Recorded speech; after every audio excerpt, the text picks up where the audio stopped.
plages les plus dangereuses du monde. Si quelqu'un meurt, ce sera pas moi.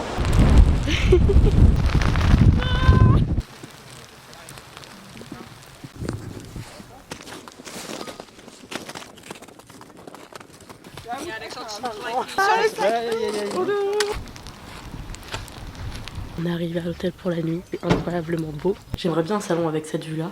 Enfin j'ai même pas de salon déjà. Je vais devoir vendre un rein pour manger dans ce resto. Il se fout clairement de ma gueule.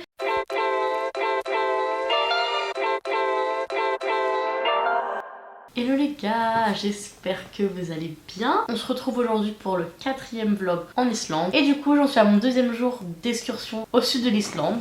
Donc je vais vous raconter un petit peu ma journée qui était hyper cool. Alors déjà il faut savoir qu'on était censé commencer la matinée par une randonnée sur un glacier. Sauf que les conditions météo elles le permettaient pas parce que vraiment, bon, il pleuvait énormément mais surtout le vent qu'il y avait. Mais le vent, un truc de malade. Vraiment, je pense que j'ai jamais eu autant de vent de toute ma vie. Du coup, on n'a pas pu le faire, mais ça a été reporté à l'après-midi, le temps qu'on atteigne un autre glacier beaucoup plus à l'est, avec des conditions météo beaucoup plus cool, on va dire. Du coup, on a dû changer notre programme et on a commencé par aller sur une plage de sable noir qui s'appelle Reynisfjara. Alors là, mais le vent. Je vous laisse regarder les images, mais c'était une catastrophe. Puisque c'était pas du sable fin, c'est comme des graviers qui te fouettent le visage, mais à une vitesse. Un truc de ouf, vraiment c'est un truc de ouf. Apparemment cette plage elle est hyper dangereuse. Il y a pas mal d'accidents avec des gens qui se font avoir par les vagues. Et d'après ce que le guide a dit, une fois que t'es dans la vague c'est mort pour toi quoi. Personne ne vient te chercher parce qu'ils savent que c'est trop dangereux. Donc voilà, super ambiance. Bon là je m'approche pas de la mer parce que le guide il a dit que c'était une des plages les plus dangereuses du monde.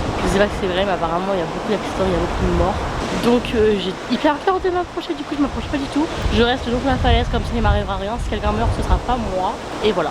J'ai dû retourner au minibus en marche arrière parce que c'était impossible de le faire en marche avant avec le vent, les trucs qui te frottent le visage. Mais à part ça, c'était très joli. Ensuite du coup on a fait 2 heures de route parce qu'il fallait qu'on se dirige vers l'est et on allait manger au resto. C'était un resto genre style aire d'autoroute sauf que c'était enfin c'était pas une aire d'autoroute mais vous avez compris le délire. Le genre d'endroit où tu sais que tu vas payer cher mais que tu vas pas bien manger. Du coup j'ai pris le truc le moins cher, nuggets frites, et je pense que j'étais pas la seule parce que j'ai vu plein de touristes qui mangeaient nuggets frites. C'était pas fameux mais bon c'était ce qu'il y avait de moins cher on va dire. Ensuite on est allé en direction du glacier du coup mais on s'est arrêté juste avant sur un autre glacier, vraiment 5-10 minutes juste pour regarder. C'est apparemment un glacier où il y a plein de films qui sont tournés. Il y a eu Batman, je sais plus lequel c'était mais il a dit qu'il y a un des Batman où il y a une scène qui a été tournée ici. Il y a eu Interstellar quand il découvre la planète qui est toute congelée. Apparemment ils ont tourné un autre film récemment, ils pensent que c'est James Bond mais ils sont pas sûrs parce que personne n'a voulu leur dire. Mais bon en gros il y a pas mal de films qui sont tournés sur ce glacier donc on s'est arrêté juste pour regarder. Et après du coup on est allé direction le glacier pour faire la pseudo randonnée sur le glacier. Donc, du coup on arrive, on a mis nos harnais, les casques à tout prix, les piolets et tout. Ensuite on a conduit 15 minutes pour atteindre le glacier, puis on a marché. Et après seulement on a mis les crampons et tout.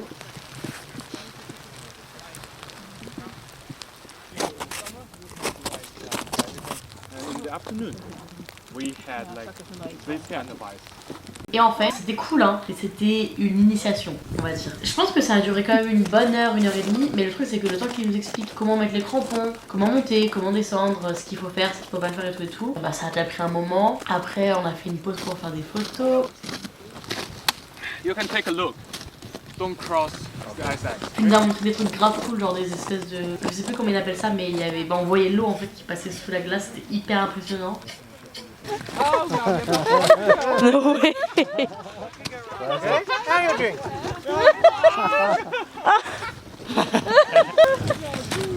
Help yourself.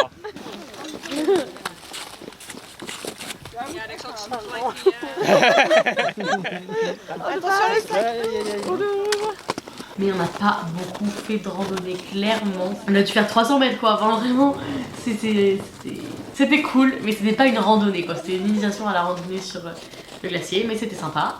Et ensuite, en revenant à l'hôtel, on s'est arrêté dans une lagune qui s'appelle la lagune de Jokusaurlon, un truc dans le genre. Et en gros, c'est là où on voit des espèces d'icebergs, donc c'était hyper impressionnant à voir. Par contre, il faisait un froid, mais c'était super beau. Là quand je raconte la journée j'ai l'impression qu'on n'a pas fait grand chose, mais pourtant la journée a été hyper fatigante. Après on a fait beaucoup de routes le matin, j'ai pas mal dormi parce que j'étais KO. Mais ouais c'est vrai que quand on y pense on a fait moins de trucs par rapport à hier. Mais c'est vrai que la randonnée ça a pris du temps, le temps qu'on s'équipe, le temps qu'on y aille et tout, plus la route, c'est pour ça. Mais comme on a dû changer nos plans pour aujourd'hui, qui devait être à la base la journée la plus... Je trouve plus mes mots. Bref la journée la plus, vous avez capté, où il y avait plus de trucs. Mais du coup ça va être demain, parce que du coup demain on va aller visiter du coup les caves de glace, donc il faudra qu'on se rééquipe et tout. Il faudra qu'on fasse une cascade qu'on n'a pas pu faire aujourd'hui, la plage de diamants je crois, un truc comme ça. Enfin il y a pas mal de trucs à faire, plus faut qu'on retourne vers Reykjavik, en sachant que là on est vraiment à l'est de l'Islande, donc il y aura quand même pas mal de routes, donc ça va être encore une grosse journée, mais c'est trop cool parce que bah au moins j'ai pas payé pour rien quoi, vu le prix que ça coûte ce voyage, heureusement qu'on fait plein de trucs. D'ailleurs pour tout ce qui est prix, organisation etc, je vous ferai une vidéo tout à la fin où je vous explique un peu tout on va dire en détail. Enfin bref, du coup après ça on est rentré à l'hôtel. Bon on est arrivé à l'hôtel pour la nuit, regardez où on est, attendez je vous montre, c'est incroyablement beau.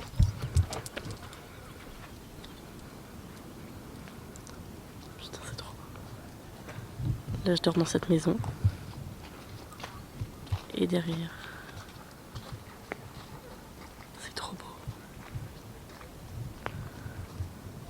Du coup, là c'est la maison où je dors. Et je vous montre la vue tout au bout.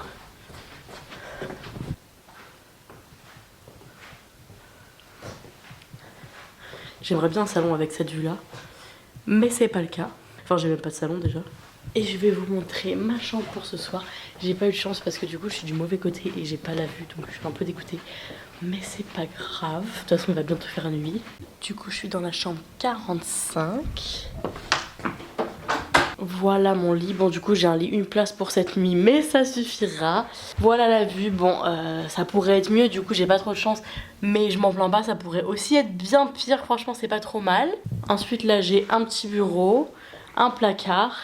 Et là j'ai la salle de bain avec une douche à l'italienne on va dire. Voilà, donc franchement c'est grave cool. Par contre il n'y a pas de shampoing, donc heureusement je me suis lavé les cheveux hier.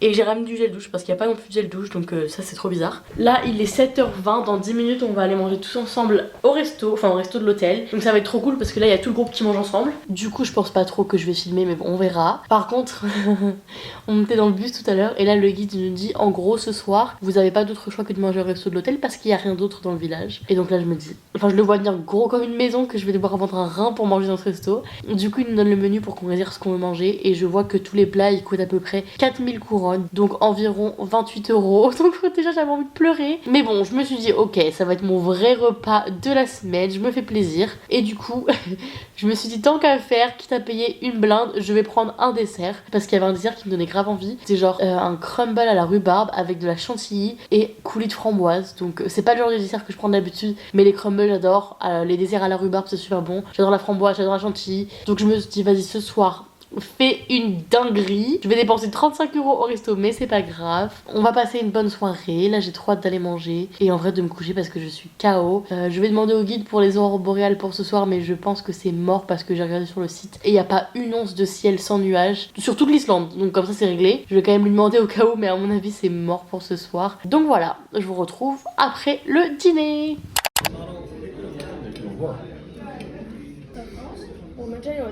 Voilà, je viens d'aller dîner, franchement c'était grave cool, mais le guide était pas là en fait, du coup il y avait que nous. Du coup ils parlaient tous chinois, j'étais au bout de ma vie. Ils sont tous sympas mais globalement ils sont assez timides, genre quand tu leur parles ils te répondent et tout, mais ils vont pas aller plus loin, ils sont vachement timides. En fait il y avait 14 chinois et 2 coréens. D'ailleurs il y a un des coréens je crois qui s'est au-dessus de ma gueule mais ouvertement. Genre il m'a parlé du fait qu'il me voyait tout en train de filmer et tout, donc il m'a demandé pourquoi et je lui ai expliqué que j'avais une chaîne YouTube. Et il m'a dit ah ouais trop cool et tout. T'as combien d'abonnés? Et je dis ouais c'est une toute petite chaîne, j'ai presque 600 abonnés. Et il a rigolé, mais genre il a rigolé de ouf. Enfin, j'ai pas compris pourquoi au début, je me suis dit ok, est-ce qu'il rigole parce que je n'ai pas beaucoup, est-ce qu'il rigole parce que... Enfin je sais pas pourquoi il rigolait. Du coup je l'ai regardé et je dis pourquoi tu rigoles tu vois. Et il m'a dit ah c'est petit, genre c'est ah il se fout clairement de ma gueule.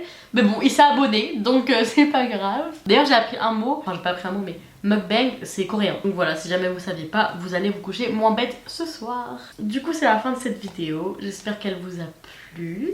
Si c'est le cas, n'hésitez pas à mettre un like. Vous pouvez également vous abonner parce que cette chaîne de vlog en Islande n'est pas finie, puisque mon voyage n'est pas du tout fini. En attendant, moi je vous souhaite de passer une très bonne soirée et je vous dis à demain pour un nouveau vlog.